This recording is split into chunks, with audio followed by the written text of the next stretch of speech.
اعوذ باللہ من الشیطان الرجیم بسم اللہ الرحمن الرحیم۔ ناظرین کرام، سورہ زمر کی تلاوت کا شرف حاصل کر رہے ہیں۔ گزشتہ دن سورہ زمر کی 3 آیات کا تلاوت کرنے کا شرف حاصل کیا۔ میں نے کل ابتدا میں بھی یہ کہا تھا کہ قرآن مجید فرقان حمید کی تفسیر کا آغاز ہم نے کیا ہے۔ اللہ کی توفیق کے بغیر کچھ بھی ممکن نہیں۔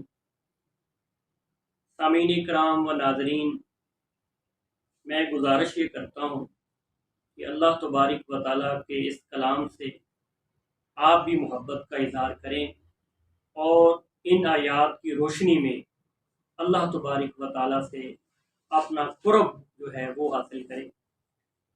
چوتھی آیت کا ہم آج مطالعہ کر رہے ہیں، جس میں اللہ تبارک و تعالیٰ نے ایک عقلی دلیل پیش کی ہے۔ خلق السماوات والارض بالحق، کہ وہ ہے کہ جس نے پیدا کیا آسمانوں اور زمینوں کو حق کے ساتھ۔ یکور اللیل علی النہار ویکور النہار علی اللیل، وہی لپیٹتا ہے رات کو دن پر اور دن کو رات پر وہی لپیٹتا ہے۔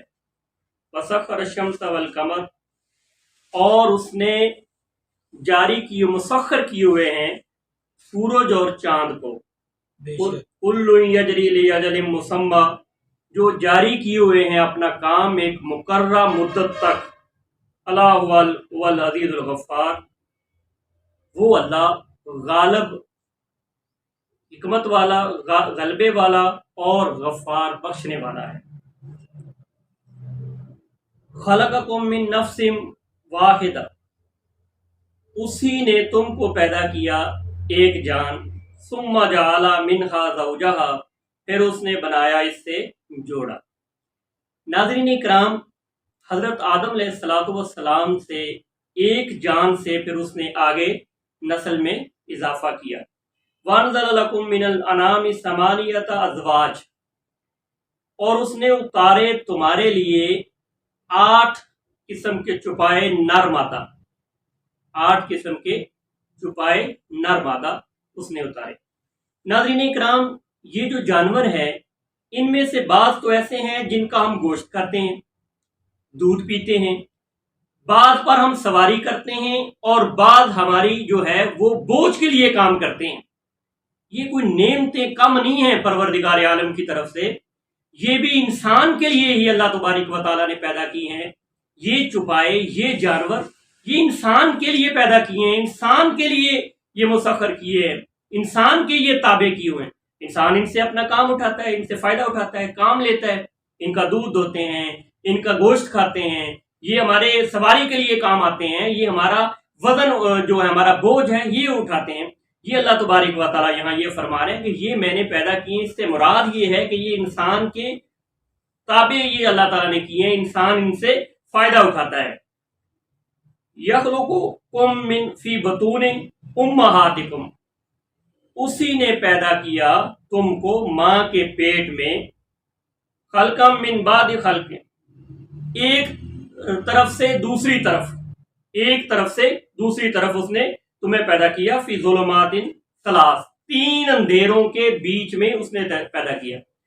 ناظرین کرام، اگر انسان تخلیق انسانیت پر غور کرے تو یہ روز روشن کی طرح عیاں ہے کہ رب العالمین کی قدرت کا جو عملی مظاہرہ ہمیں دیکھنے میں ملتا ہے کہ انسان اپنی تخلیق کو دیکھے کہ انسان کو اللہ تبارک و تعالیٰ نے کس طرح پیدا کیا۔ انسان کی تخلیق اس طرح کی، 3 اندھیروں کے اندر انسان کو رب العالمین نے رکھا۔ ماں کے پیٹ میں جو ہے رحم میں انسان کی تخلیق اللہ تعالیٰ نے کی۔ اب انسان کو خوراک بھی اس رحم کے دوران اس کو خوراک بھی پروردگار عالم نے یہ اس کو دی۔ یہ انسانی عقل سے باہر چیز ہے، اس کا بتانا، اس کا سمجھانا، اس کا کھول کھول کر بیان کرنا، اس کا صرف اور صرف مقصد یہ ہے کہ انسان اپنے اللہ کو پہچانے کہ وہ کتنی عظیم ذات ہے جس سے آج اللہ کو انسان بھولا ہوا ہے۔ اس کی پہچان کروانے کا اس کا بھولے ہوئے انسان کا سبق یاد کروانے کا مقصد یہ ہے کہ اللہ تبارک و تعالیٰ کی ذات بڑی عظیم ذات ہے۔ آگے اللہ تبارک و تعالیٰ فرما رہی ہیں ذالکم اللہ، یہ اللہ کے لیے ہی ہے۔ کیا ہے؟ ربکم، تمہارا پروردگار، اللہ ہی تمہارا پروردگار ہے، لہ الملک، اسی کا راج ہے، اسی کی بلندی ہے، اسی کی سلطنت ہے، اسی کا راج ہے، اسی کا دبدبا ہے، اسی کا حکم ہے۔ انسان ناظرین کرام، اگر انسان کے پاس کوئی ہوتا آتا ہے تو وہ بھی قلیل ہوتا ہے، انسان کسی منصب پہ فائز ہوتا ہے تو وہ بھی کچھ دن کے لیے ہوتا ہے۔ انسان کا منصب ختم ہونے والا، انسان کا عہدہ ختم ہونے والا، انسان کی وزارت ختم ہونے والی، انسان کی چودراہٹ ختم ہونے والی، انسان کا مشیر بننا ختم ہونے والا، وزیر بننا ختم ہونے والا، سفیر بننا ختم ہونے والا۔ ناظرین کرام، یہ جو عہدے ہیں، یہ جو منصب ہے جن پہ انسان فائز ہو کر اپنا فخر محسوس کرتا ہے، چوڑا ہوتا ہے، انسان اپنے آپ کو پیش کرتا ہے، غرور کرتا ہے، تکبر کرتا ہے، تو یہ ساری چیزیں ختم ہونے والی ہیں، یہ عہدے ختم ہونے والے ہیں۔ اور وہ اللہ کون ہے؟ جس کا راج ہے، جس کا دبدبا ہے، وہ اللہ عظیم شان کا مالک ہے۔ لا الہ الا ہوا، اس کے سوا کوئی معبود نہیں لائق اس کے سوا کوئی کسی کی عبادت کرے۔ فَأَنَّىٰ تُصْرَفُونَ، بس تم کہاں دوڑے جا رہے ہو؟ اب دیکھیں، انسان کو اللہ تبارک و تعالیٰ نے ایک ضابطہ دے دیا، یوں سمجھے کرائیٹیریا ہے انسان کے پاس، کوئی ڈھکی چھپی یا مضوف چیز انسان کے لیے نہیں رہی۔ انسان کو ایک راستہ دے دیا گیا کہ یہ راستہ ہے، اسی راستے پہ تم نے چلنا ہے۔ اللہ اپنی نعمتوں کو بیان فرما رہے ہیں، تخلیق انسانیت کو بیان فرما رہے ہیں، انسان کو جو دی ہوئی نعمتیں ہیں اس کا ذکر فرما رہے ہیں، اور پھر آگے اللہ شکوہ بھی کر رہے ہیں کہ میرا کھا کر کس کا گا رہا ہے، میری نعمتوں سے فائدہ اٹھا کر کہاں جا رہا ہے۔ میرا چاہیے تو یہ تھا کہ جو کسی بندے، اب دنیا کا بھی یہ اصول ہے، دنیا کا بھی یہ معمول ہے، دنیا کا بھی یہ منشور ہے، دنیا کا بھی یہ ضابطہ ہے، جب کوئی بندہ کسی پہ مہربانی کرتا ہے، کسی پہ کوئی احسان کرتا ہے، تو وہ اس کے احسان کے بوجھ تلے انسان دبا رہتا ہے۔ تو یہ اللہ تبارک و تعالیٰ نے انسان کو نعمتیں دے دی، اللہ اپنی نعمتوں کو جتلا رہے ہیں، اللہ تعالیٰ اپنی نعمتوں کو بیان کر کے کہہ رہے ہیں آخر میں کہ انسان تو کہاں جا رہا ہے۔ آگے اللہ تبارک و تعالیٰ جو ہے وہ آخرت کے متعلق بیان فرما رہے ہیں، ان تکفروا، پھر اگر وہ ناشکری کریں گے، فإن اللہ غنی، بس اللہ تبارک و تعالیٰ بے نیاز ہے عنکم، تم سے، ولا یرضا، اور وہ پسند نہیں کرتا، لعبادہ الکفر، کہ اس کا بندہ ناشکری کرے، کفر کرے، انکار کرے، تنکیر کرے، وہ اس کو پسند نہیں کرتا بندے کے لیے۔ وَإِن تَشْكُرُوا، اور اگر تم شکر کرو گے، یرضاؤ لکم، تو وہ پسند کرے گا اس کو، لکم، تمہارے لیے، وہ اس کو تمہارے لیے پسند کرے گا۔ وَلَا تَزِرُ وَازِرَةٌ وِزْرَ اخرى، نہیں کوئی بوجھ اٹھائے گا دوسرے کا، کوئی بوجھ اٹھانے والا نہیں، ایک انسان دوسرے کا بوجھ اٹھانے والا نہیں۔ اب میرے اعمال ہیں، میں نے جب دنیا میں وقت گزارنا ہے، لڑکپن سے لے کر جوانی تک، جوانی سے لے کر پھر بڑھاپے تک، میں اپنی زندگی کے وقت جو ہے اپنا ٹائم گزارتا ہوں۔ میرے ساتھ رشتوں کے دعوے کرنے والے، وفاؤں کے دعوے کرنے والے، وفاداریوں کا دعویٰ کرنے والے، میرے ساتھ جینے اور مرنے کی قسمیں اٹھانے والے، ساتھ نبھانے والے انسان، ناظرین کرام، یہ ساری چیزیں میری جزا اور میری سزا میرے اوپر ہی ہے۔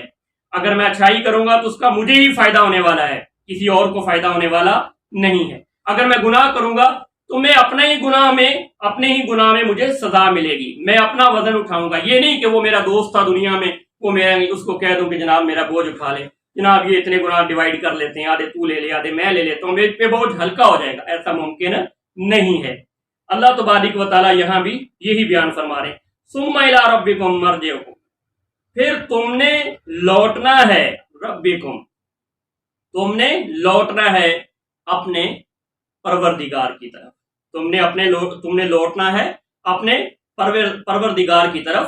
فَيُنَبِّئُكُم بِمَا كُنتُمْ تَعْمَلُونَ، پس وہ جانتا ہے، اس کو معلوم ہے، وہ دیکھتا ہے جو تم کر رہے ہو۔ إِنَّهُ هُوَ عَلِيمٌ بِذَاتِ الصُّدُورِ، پس بے شک وہ جانتا ہے دل کی باتوں۔ اللہ سے کوئی بات ڈھکی چھپی نہیں ہے۔ اللہ تبارک و تعالیٰ، یہ تو ہماری ظاہری باتیں ہیں نا، کہ میں یہاں یہ کام کروں گا تو مجھے ایک بندہ دیکھ لے گا کہ جناب یہ میں دنیا میں چلتا ہوں تو میرا باطن کچھ ہوتا ہے، لوگ میری ظاہری حالت کر دیکھتے ہیں، کہتے ہیں جی فلاں مولانا صاحب آ رہے ہیں، فلاں شیخ صاحب آ رہے ہیں، فلاں جناب مفتی صاحب آ رہے ہیں، فلاں جناب مولانا صاحب، فلاں جناب تقوی والے بزرگ آ رہے ہیں، وہ صوفی آ رہے ہیں، وہ جناب ہر طرح کے۔ اب میرے باطن میں کیا ہے؟ دنیا تو دل نہیں جانتی، دنیا تو باطن نہیں جانتی۔ ناظرین اکرام، دل کی باتوں کو صرف اللہ ہی جانتے ہیں، باطن کی باتوں کو اللہ ہی جانتے ہیں، غیب کی چیزوں کو کا علم صرف اور صرف پروردگار عالم کی ذات کے پاس ہی ہے۔ اللہ تبارک و تعالیٰ تمہارے دل کی باتوں کو جانتے ہیں کہ تمہارے دل میں کیا ہے۔ وَإِذَا مَسَّ سے اللہ تبارک و تعالیٰ ایک انسان کی نعمتوں کے بعد ایک شکوہ اللہ تبارک و تعالیٰ بیان فرما رہے ہیں۔ انسان سے شکوہ کیا جا رہا ہے کہ وَإِذَا مَسَّ الْإِنسَانَ، جب تکلیف پہنچتی ہے انسان کو تو کیا کرتا ہے؟ ضُرٌّ وہ کیا کرتا ہے؟ تکلیف پہنچتی ہے تو وہ پکارتا ہے، کس کو؟ رب، اپنے رب کو۔ جب تکلیف پہنچتی ہے منیباً الیہ، تو وہ اپنے پروردگار کو پکارتا ہے، اس کی طرف رجوع کر کے، اسی کی طرف لوٹ کر وہ اپنے رب کو پکارتا ہے۔ جب اس کو تکلیف پہنچتی ہے تو وہ اپنے رب کو پکارتا ہے۔ ثم اذا خولہ، پھر جب وہ اس کو نعمت بخشے، کیا ہے؟ نعمتن، پھر جب وہ اس کو بخشے نعمت، منہ، جو اس کی طرف سے ہے، تو کیا کرتا ہے؟ نسیہ، تو وہ بھول جاتا ہے۔ جب جو اس کو تکلیف پہنچتی ہے، یہ بھی ناظرین اکرام ہم اس کا اگر اپنی ذات سے مشاہدہ کریں تو یہ بات ہم پر ثابت آتی ہے۔ ہم بھی ایسے ہی، ہم جب بیمار ہوتے ہیں، لاغر ہوتے ہیں، ضعیف ہوتے ہیں، نحیف ہو جاتے ہیں، جناب بہت مجبور ہو جاتے ہیں، مقہور ہو جاتے ہیں، مغلوب ہو جاتے ہیں، مضروب ہو جاتے ہیں، مفلوج ہو جاتے ہیں، جب ہمارا کوئی پرسان حال نہیں ہوتا، دنیا والے نظریں پھیر لیتے ہیں، چھوڑ دیتے ہیں، ہم تنہا ہو جاتے ہیں، تو پھر ہم جبین اثر جھکاتے ہیں، جولی پلاتے ہیں، ہاتھ اٹھاتے ہیں، آنسو بہاتے ہیں، اسی کے سامنے التجا کرتے ہیں، ندا کرتے ہیں، دعا کرتے ہیں کہ مولا دنیا نے چھوڑا ہے، رابطہ ختم ہو گیا ہے، رشتہ داروں نے چھوڑ دیا، اپنوں نے چھوڑ دیا، غیروں نے چھوڑ دیا، ساری دنیا مجھ سے رخ موڑ چکی ہے، ناتا توڑ چکی ہے، اب ایک تیرا در ہے۔ اللہ تعالیٰ یہاں شکوہ کرا، جب تکلیف پہنچتی ہے، بیماری کی صورت میں بھی، آزمائش کی صورت میں بھی، مصیبت کی شکل میں بھی، تو پھر وہ اللہ کی طرف پکارتا ہے، اللہ کو یاد کرتا ہے۔ جب اس کو کوئی نعمت ہم دیتے ہیں، اب نعمتیں بھی یہ بھی عام چیزیں ہیں، جب وہ تندرست ہو جاتا ہے تب وہ اللہ کو بھول جاتا ہے، جب اس کو کوئی نعمت مل جاتی ہے تب وہ اللہ تعالیٰ کو بھول جاتا ہے۔ ماں کانا یدعو الیہ من قبل، تو وہ جو ہے پکارتا ہے اس کی طرف، من قبل، جس کو اس نے پہلے پکارا تھا، اب وہ اس کی طرف۔ یہ دیکھیں ناظرین اکرام، پہلے جب اس کا مصیبت کا اس کا یہ عالم تھا، پریشانی کا عالم تھا، جس کو وہ پہلے پکار رہا تھا، اب اس کا یہ انداز نہیں رہا، اب اس کا یہ وتیرہ نہیں رہا، اب یہ اس کا طریقہ نہیں رہا، اب اس کے پاس یہ سلیقہ نہیں رہا، اب اس نے اپنا قانون بدل لیا، اب اس نے اپنا ضابطہ بدل لیا، اپنے قول سے منحرف ہو گیا، اب دوگلے پن پر اترا ہے۔ مصیبت کے لیے اللہ، اور جب نعمتیں مل گئی، مقام مل گیا، سکھ مل گیا، چین مل گیا، راحت مل گئی، منصب پہ فائد ہو گیا، کوئی نعمت عظمیٰ کی شکل میں مل گئی یا نعمت صغریٰ مل گئی، سکھ مل گیا، آرام مل گیا، آسائش مل گئی، تو پھر اب اس کے لیے اللہ نہیں رہا، وہ اللہ کے علاوہ کسی اور کو پکارتا ہے۔ اب چاہیے تو یہ تھا کہ وہ اللہ کا شکر ادا لاتا۔ غم ملتا ہے تو انسان کو غم کی جگہ صبر کرنا چاہیے۔ اگر انسان کو نعمت ملتی ہے، ناظرین اکرام یہاں یہ بات بھی واضح ہے، علماء نے لکھی ہے کہ غم کے وقت انسان کو صبر کرنا چاہیے، صبر کا دامن نہیں چھوڑنا چاہیے، اور اگر کوئی خوشی ملتی ہے، کوئی نعمت ملتی ہے، کوئی راحت ملتی ہے تو پھر شکر کرنا چاہیے، شکر کا دامن نہیں چھوڑنا چاہیے۔ ہم غم کے وقت صبر نہیں کرتے اور نعمت کے وقت شکر نہیں کرتے، غم کے وقت وویلا کرتے ہیں، جناب گلا کرتے ہیں، شکوہ کرتے ہیں، بیماری کو اللہ کو میں ہی ملا تھا، آزمائش کو اللہ کو میں ہی ملا تھا، مصیبت کے لیے اللہ کو میں ہی ملا تھا، یہ دکھ کے لیے اللہ کو میں ہی ملا تھا، یہ بیماری کے لیے اللہ کو میں ہی ملا تھا، یہ آزمائش کے لیے اللہ کو میں ہی ملا تھا۔ اتنی مخلوقات میں مصیبت کیا میرے اوپر ہی نازل ہونی تھی؟ کیا یہ عذاب میرے اوپر ہی نازل ہونا تھا؟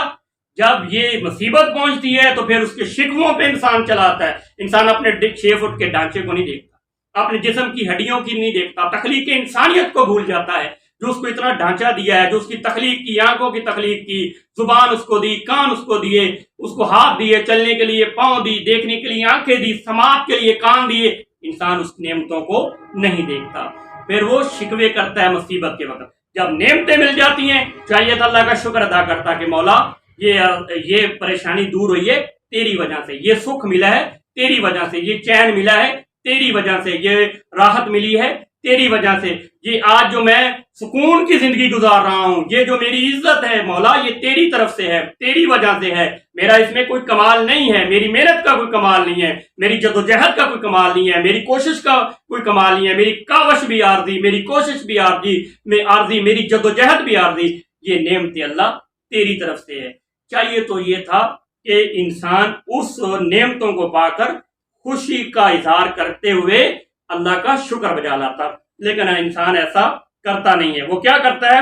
وَجَعَلَ لِلَّهِ أَندَادًا، وہ اس کی ند بنا دیتا ہے، اس کے ساتھ پارٹنر بنا دیتا ہے، اس کے ساتھ شریک ٹھہرا دیتا ہے، اور وہ جو پارٹنر ہیں، جو شریک ہیں، پہلے وہ پارٹنر اور شریک اس کو یاد نہیں ہوتے، پہلے اس کو صرف اور صرف ایک اللہ، اس کو پتا ہے یہ ڈنڈی مارتا ہے انسان کو پتا ہے مجھے دکھ ملے گا تو مجھے چین کون دے گا؟ اللہ۔ انسان کو پتا ہے مجھے مصیبت ملے گی تو آرام کون دے گا؟ اللہ۔ انسان کو پتا ہے مجھے اگر تکلیف پہنچی ہے تو اس کا راحت کا سامان کون دے گا؟ اللہ۔ لیکن جب نعمتیں پا لیتا ہے اللہ کہتا ہے کیسا انسان ہے۔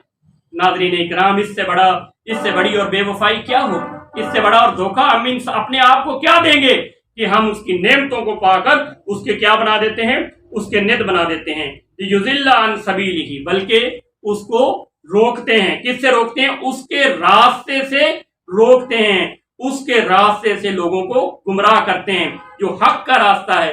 آج بھی ناظرین اکرام، اگر ہم لوگوں کو بتاتے ہیں کہ الہ صرف ایک اللہ ہے، اس کے سوا کوئی معبود نہیں ہے، اس کے سوا کوئی مشکل کشا نہیں ہے، اس کے سوا کوئی حاجت روا نہیں ہے، اس کے سوا کوئی بگڑی بنانے والا نہیں ہے، اس کے سوا کوئی نفع دینے والا نہیں ہے، اس کے سوا کوئی نقصان دینے والا نہیں ہے، اس کے سوا جناب کوئی تندرستی دینے والا نہیں ہے، مصیبتوں کو دور کرنے والا نہیں ہے، کشتی آپ کی پار لگانے والا کوئی نہیں ہے، وہ ایک اکیلی ذات ہے، اس کا کوئی شریک نہیں ہے، نہ ذات میں کوئی شریک ہے، نہ صفات میں کوئی شریک ہے، لیکن وہ کیا کرتا ہے؟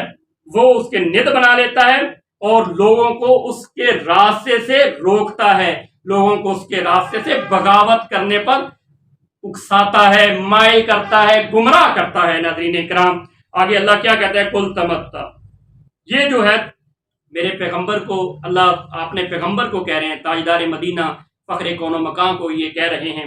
ناظرین کرام، آقا صلی اللہ علیہ وسلم حضرت محمد عربی صلی اللہ علیہ وسلم کو یہاں اللہ خطاب کر کے کہہ رہے ہیں کہ آپ کیا کریں؟ قل تمتع بکفرک قلیلا، ان کو کہہ دیں کہ یہ تھوڑی سی ہے، آپ کا یہ جو کفر ہے نا یہ تھوڑا سا ہے، انک من اصحاب النار، پھر کیا ہوگا؟ آپ کا شمار ہوگا دوزخ والوں میں، آپ کا شمار ہوگا دوزخ والوں میں۔ ناظرین اکرام، یہ کوئی مبہم چیز نہیں ہے، یہ کوئی مشکل چیز نہیں ہے۔ اب کس کو کیا نہیں پتا؟ ہر ایک کو پتا ہے۔ آج کے اس دور میں، پرفتن دور میں، ہر چیز یہ نیٹ بھرا پڑا ہے، ہر کتاب پڑھی ہے، لیکن آج فتنوں کے اس دور میں کلام اللہ ایک واحد کتاب، ہدایت کے ذریعے ہدایت والی جو کتاب تھی وہ صرف ایک کلام اللہ تھی، اور رسول اللہ صلی اللہ علیہ وسلم ہمیں یہ دے کر گئے تھے، یہ محفوظ تھی، اس کی حفاظت کا ذمہ اللہ تعالیٰ نے لیا۔ رسول اللہ صلی اللہ علیہ وسلم ہمیں یہ دے کر دے گئے تھے کہ اس کو تھامے رکھنا، اس کے ہوتے ہوئے ہمیں کسی کی طرف نظر ڈالنے کی ضرورت نہیں تھی، کسی اور کی طرف دیکھنے کی ضرورت نہیں تھی، کسی اور کے سامنے جھکنے کی ضرورت نہیں تھی۔ ناظرین اکرام، یہاں میں گلہ بھی کرتا ہوں، میرا گلہ بجا ہے اور اس پہ حالات شاہد بھی ہے۔ میرا وہ ممبر سے جو فضا عام ہونی تھی، میرا وہ ممبر سے جو آواز بلند ہونی تھی، میں اپنے علماء سے بھی گلہ کرتا ہوں۔ میرے علماء بھی تقسیم ہو چکے، میرے علماء نے لوگوں کو حق بات سنانے کی بجائے، قرآن پاک کی تلاوت کا تحفہ لوگوں کو پیش کرنے کی بجائے ممبر سے شعلے برسائے، شعلے برسا کر قوم کو اتنا گمراہی کے گڑھے میں دھکیل دیا ہے کہ قوم اب تقسیم ہو چکی ہے۔ ممبر سے شعلے برسائے جاتے ہیں، ممبر سے یہ باتیں کی جاتی ہیں۔ میں اپنے علماء سے گلہ کرتا ہوں، خدا را اپنی بھی فکر کریں اور اپنے ان مقتدیوں کی، اپنے ان حواریوں کی بھی فکر کریں۔ آپ سے پوچھا جانا ہے